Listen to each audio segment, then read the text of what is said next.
दो बसों के बीच हुई जोरदार टक्कर में कई लोग हुए घायल। जामुरिया थाना के केंदाफाड़ी अंतर्गत चाकदोला पुल के पास सुबह मिनी बस और टूरिस्ट बस के बीच जोरदार टक्कर हो गई।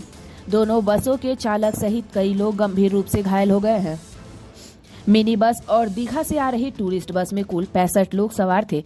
घटना के बाद जामुरिया थाने के केंदाफाड़ी की पुलिस तथा स्थानीय लोगों द्वारा घायलों को इलाज के लिए स्वास्थ्य केंद्र में भर्ती कराया गया। इस विषय में स्थानीय लोगों ने बताया कि कुहासा अधिक होने के कारण यह दुर्घटना हुई है, क्योंकि कुहासा के कारण सड़क पर कुछ भी नजर नहीं आ रहा है।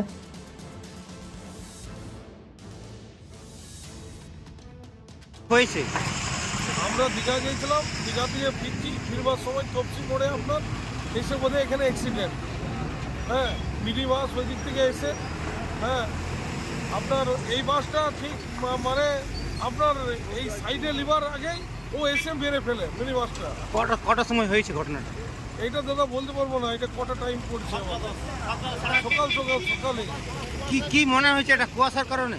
এটা কুয়াশার কারণেই হয়েছে। আমরা আর উনি স্পিডে আসছিল, মিনি বাস দেখে শুনলাম স্পিডে আসছিল।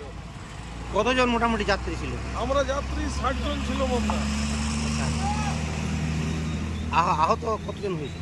হ্যাঁ, আহত কতজন হয়েছে? 60 জন যাত্রী ছিলাম আমরা। আহত চোটঘাট সবার কিছু হয়নি, অল্প স্বল্প লেগেছে হালকা ফুলকা, কিন্তু ড্রাইভারের মানে খুব অবস্থা খারাপ ড্রাইভারের। আমাদের কি হয়েছে এইখানে? ওই প্রায় 7টা টাইমে কুয়াশাতে মানে প্রচুর কুয়াশা, সেই হিসাবে মানে দুটো গাড়ি এমনভাবে অ্যাক্সিডেন্ট হয়েছে। ড্রাইভারের কিছুটা লেগেছে, দুটো মিনি বাসেরও কিছু লেগেছে ড্রাইভারের, আর এই টুরিস্ট যে গাড়িটা ছিল ওটাও ড্রাইভারের কিছু লেগেছে। কিভাবে এটা ঘটনাটা হলো বলে মনে যাচ্ছে? ঘটনাটা কুয়াশার জন্য, প্রচণ্ড কুয়াশা।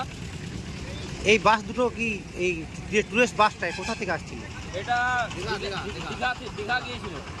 আমি খবর পেলাম যে এটা দীঘা গিয়েছিল, দীঘা থেকে অফজলপুর যাচ্ছিল।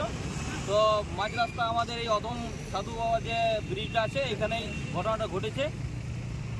আচ্ছা, মিনি বাসটা কোথা থেকে আসছিল? মিনি বাসটা হরিপুর দাঁত থেকে রানীগঞ্জ যাচ্ছিল, কাল্লা দুমানি জামুরের বাস। কতজন মোটামুটি আহত হয়েছে? আহত মোটামুটি দুটো গাড়িতে মোটামুটি 15-20 জন মতো হয়েছে। ড্রাইভারের অল্প বেশি লেগেছে, মিনি বাসের ড্রাইভারের বেশি লেগেছে, আর টুরিস্ট বাসটার যে ড্রাইভার আছে দুজনাকারই ভালো ইনজুর লেগেছে। এখন ওদেরকে নিয়ে যাওয়া হয়েছে।